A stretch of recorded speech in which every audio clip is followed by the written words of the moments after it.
We're from the 1900s. I hate how people say that. It's like, fuck you guys. I was born in the 1900s. The 1900s? Okay. Welcome to Scary Mystery Surprise, where we talk about scary things that surprised us around the internet. I'm Edwin. And I'm Michelle. Let's start with an experience that I had way back in the day. A couple of my friends had agreed to meet up with me there at a Denny's to study, which is a weird place to study, but they used to let us, and it was usually empty. I don't know how they make money because Denny's was always empty. Probably late night. I'm assuming it was all late night, right? Yuck. I was by myself at this time, and I was eating this thing that they used to make. I don't know if they still make it, but it was like this ground beef patty with mushroom sauce. I still remember that. Is it a Salisbury steak? It's like ground beef with gravy on it? Yes, it was like that. It was like that. So I'm looking out the window. There's a few people in the diner, and it's late afternoon. The sun's kind of, going away. And as I'm looking out, I hear something move from the table behind me. And there's a little commotion because someone spilled their drink. And the waitress comes up and says, "I'll grab you some napkins and bring over a rag, honey." I remember that very clearly. I wrote it down. I turn around and see people in the table, and I'm just kind of like looking, but like making them think that I'm looking at something else. And I see them sitting there perfectly normal. It just looked like a mother and her two daughters were just eating. And it was awkward me looking at them, so I started to turn back. Suddenly, I hear commotion. And then I hear a cup spill. And the waitress comes over, and she's like, "I'll grab you some napkins and bring over a rag, honey."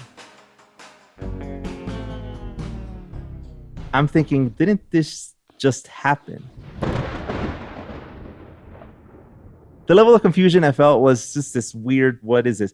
But that's why possibility of anything time, past lives, deja vus, things like glitches in the Matrix have never been 0% possibility or probability for me. It's always been like, there's a chance. I'm intrigued because I believe in past lives. So take me on this journey. So imagine this like a deja vu thing, but make it deeper and you turn it into like, instead of spanning the time of a little situation, like what I experienced with the drink spilling and the waitress coming by with the rag.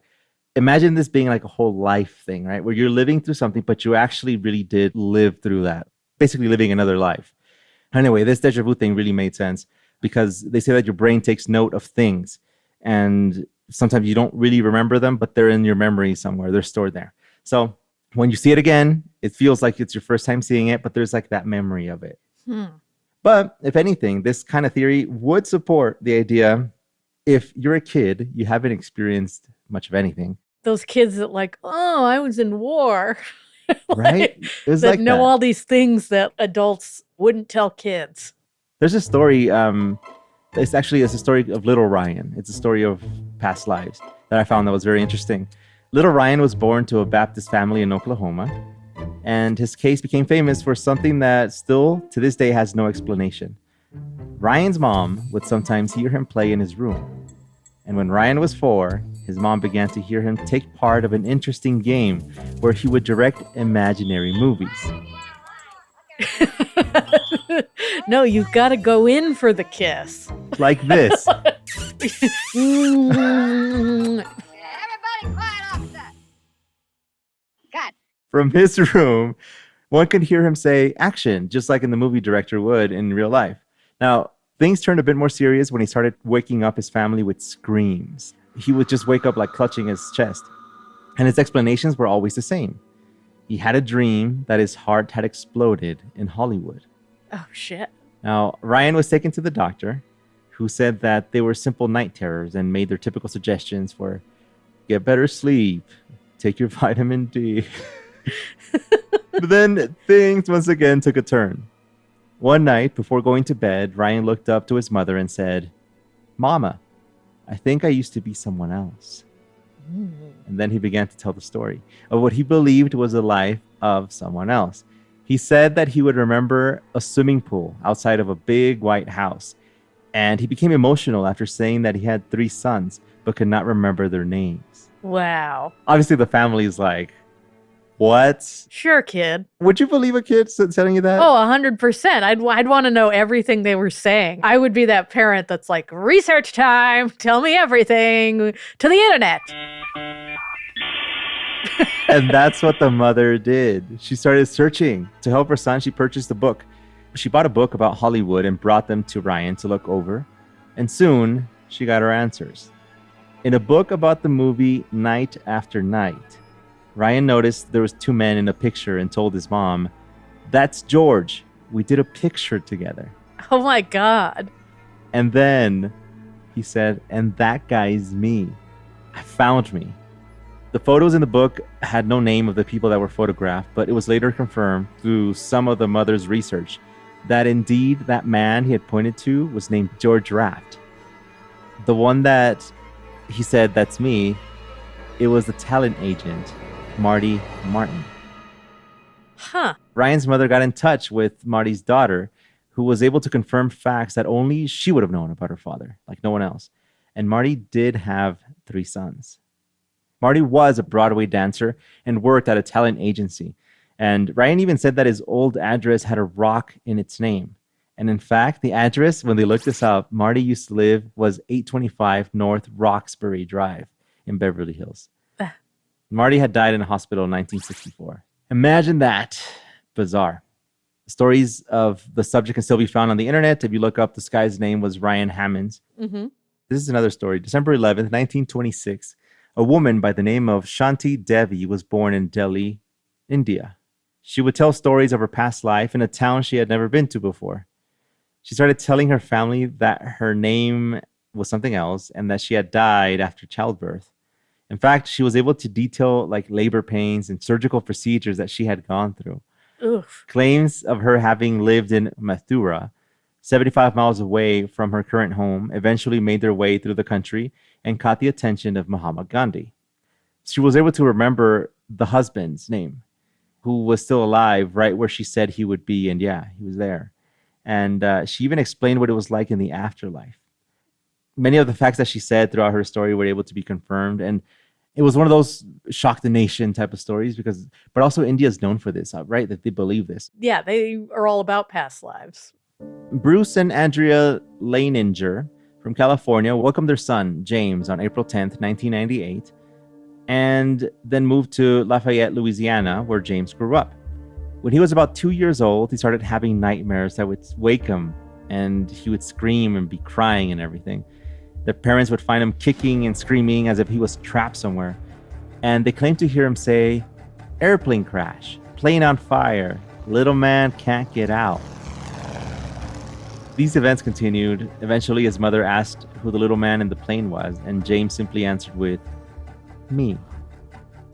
James started developing an obsession with other aircraft from World War II, knowing details that no kid his age should have known or would be able to understand. I'm saying, like, for an adult, some of these tools are hard to describe, but he would look at the instrument and say, this is what this does, this is what other thing.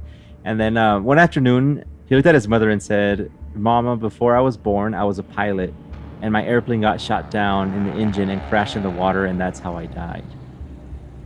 And James' father went looking for books and found a book with pictures and was able to give him information. The father found that the strange names that his son would mention, with details about the names of his plane, even the ship that he used to sail in, existed. Now, eerie details about where his plane had crashed were also coming to the surface. Basically, there were records of a plane crashing there. Eventually, they discovered that this man that his son kept talking about may have been Navy pilot James Huston Jr., who died during the war after being hit and crashing into the water. We don't know a lot about James now because he tries to stay away from the spotlight, unlike us, which we live in the spotlight all the time. Wait, so do you remember any of your past lives? You know, I've had these really vivid dreams of me fighting, which is really odd. But Oh, interesting. whenever there's war movies, I don't like them. But also like fighting with like swords and like weirdly, I remember a chain very vividly. And I brought it up to, believe it or not, a therapist at one point. I was like, this is so bizarre. Like, I think I don't like this. Like, I'm getting these thoughts. And she mentioned like past lives, like past life regressions and things like that. And I'm like, you should be science all the way. No, I like a woo-woo therapist. Yeah? Some stuff is going to be woo-woo no matter what. Do you remember any of your past lives? I've done a few past life regressions and I've gotten a few like little snippets. Wait, you've actually done that? Yeah, How? you How? can do them. They're like meditations. You can do. I've done a few on YouTube, so I wouldn't know how like legit these are, but they are with Brian Weiss. So he's like the guy if you're going to do a past life meditation or whatever, regression. But I have gotten this clip of me looking down and my hair being cut and falling on the ground. What? Yeah. And then I looked up what that meant, and it was like women who maybe got pregnant out of wedlock, they'd have to go to places where they would get their hair cut and be shunned in Ireland and stuff like that. What? I was like, that's pretty weird. Shame on you. Because I didn't know that. And then I looked it up and I was like, oh, Yeah. Wow. that's strange. Does that affect you in any way now? I don't know. I just think it's one of those weird crossover things where you're like, I don't know if it affects me in like an outwardly way, maybe an internally way. I don't know. And then I had another image of me jumping off a bridge. I don't know if it's the same past life or not. I don't know, but it would seem very similar if it is. Was it an old like? Yep, old timey, all Stone, like weird turn of the century stuff. And then I have this weird image of like somebody dropping me off at an old house in like the 1920s, which as like a kid. So I don't know what that's We about. can make a whole story out of it. You were dropped off at a house. You got pregnant there. And they cut my hair. They cut my long, luscious, bright red hair. And then You were so sad that you went to a bridge. And then at some point I became a school teacher and committed suicide off a bridge or whatever. I don't know. There's something about being a school teacher and jumping off a bridge. We had to work on it a little bit more. But Did you hear the theory of like why men are obsessed with the Roman Empire? no, It's like tied to past lives no. What? because like so many men fought in the Roman Empire that like they think about it all the time. They don't put two and two together, but it's like a past life thing. What? And I just mentioned fighting. I know. Do you think of the Roman Empire a lot? When I was learning about it when I was in school, I really liked the idea of it. I mean, I thought about it too. I don't think I think about like fighting, Yeah, but I no. liked, the Roman Empire. You know, it's weird because I also remember things like the feeling of burning leather, like if you're wearing like these really hot boots in the sun. I remember like it's Oof. kind of that feeling that comes at the same time. But no, I want to do one of those past life regression things, but I'm kind of afraid. The whole thing is that you're safe and you're just looking back. Like everything's already happened, so you're just kind of watching it like a movie, and that's kind of how it is. I bought this book a while back called like Self-Hypnosis or Hypnotize Yourself or something. It was like an old timey book because it kept saying like, get your cassette player and record yourself or something like that. It was like a record yourself. So there was this thing you would read to yourself and then you would make it loop. At this time, I always was able to do it in the computer and I just kept repeating it. It made a big old file and I just kept playing it. And then I just sat down early evening, late afternoon, Mm-hmm. and I started playing it. And then next thing you know, I wake up the next morning at like 7 or 6 in the morning. And I'm like, how did this happen? Oh, yeah. I mean, the stuff that I was repeating to myself, there were positive things. I know that. But they were dark times for me back then because I was just looking for like solutions of something like, what am I doing with my life? I get it. Was that when you were just sitting in the chair? Yeah. Uh-huh. And then your mom looked in on you and didn't do anything? Yeah. Yeah, okay, I remember. She would be used to it too because like I would kind of sleep the whole day sometimes because, Eh. It's It's interesting because you do those past life regressions and yeah, it could just be like you're entering like a dream state, but it is like a specific thing that had a cause. such a random image for you to just visualize out of nowhere. Right? Yeah. But yeah, I recommend you try it out. The Brian Weiss is the guy. He's the Okay. guy that does it all the time. And it's apparently supposed to help with trauma too. Like a lot of the trauma we carry can come from past lives too. I'm going to record myself while I do it. And if I get too embarrassed, it will never see the light of day. And if it's cool, then I have content. That's fair. That's what we all want is content. But yeah, did you find anything that like scientists said about past lives? The theories about deja vu, that makes sense. Like scientifically, yeah, you just didn't really see it. Then it registers in your brain and you're like, what? But I want to see like what people say about past lives because it's like when you get stories like Ryan and Martin or whatever and Little Man and Yeah. like you go and you fact check it, like the extension of Little Man, because he was in that show I've been watching, is that he wouldn't drop it. They actually went and met Little Man's sister, who he bonded with this old woman who was little man's sister from World War II. And then they ended up having to go out to the South Pacific and like laid a wreath down where the plane wow. went down. So he could finally put down those memories and start like living his life as his current person.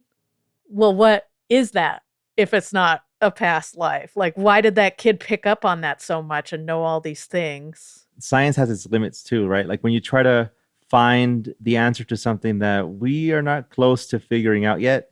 You know how when you hear about like scientists exploring energies and altering certain states of whatever, there's still a stigma. We're like, yeah, right. Who's funding this? Like, what the heck? Like, we'd rather stick with, physics and chemistry and all these other things. But there's definitely something there where you kind of have to believe that there's something else, or maybe we are just energies that are flowing into another body somewhere. I mean, I guess the other thing is that we could all just be one consciousness and then someone's There just you picking go. up on something. But then how do you explain the specifics? Like, how do you explain the kid that knew the life of the guy who wrote Gone with the Wind? You're not showing a 3-year-old Gone with the Wind. They'd never like sit through it. It's interesting to me because I think religion has a concept of it.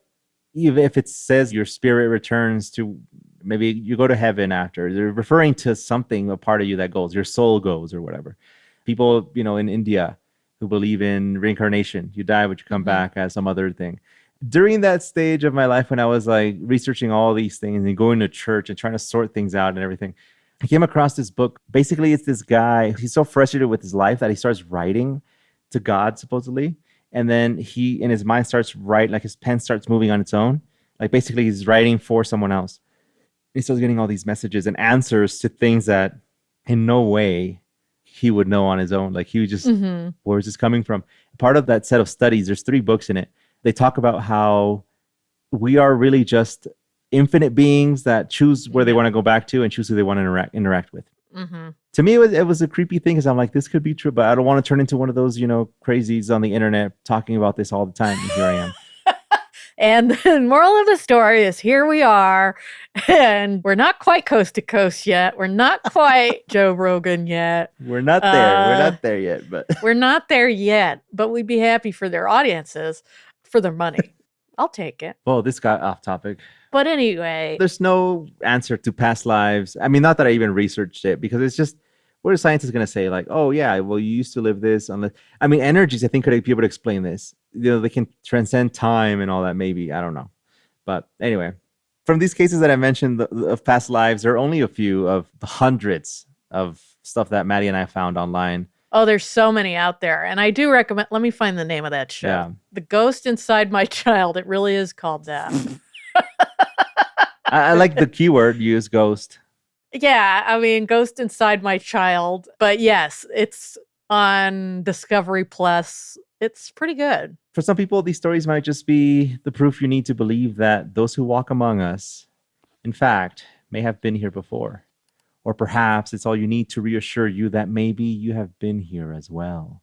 Ooh. Ooh. And we'll all meet again if we want to. See, that's a cool thing. You can choose, right? That's what they say. And some people choose to suffer, supposedly. So you choose it for the experience. I like how we just got all like... We got very deep. Or you could say we're all full of shit and just tune in next week. What are we going to talk about next week, Michelle? I don't know, but it'll probably be a surprise. Cool. See you guys.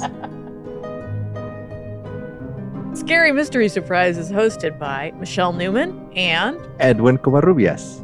This podcast was edited and sound designed by Sarah Vorhees Wendel of VW Sound.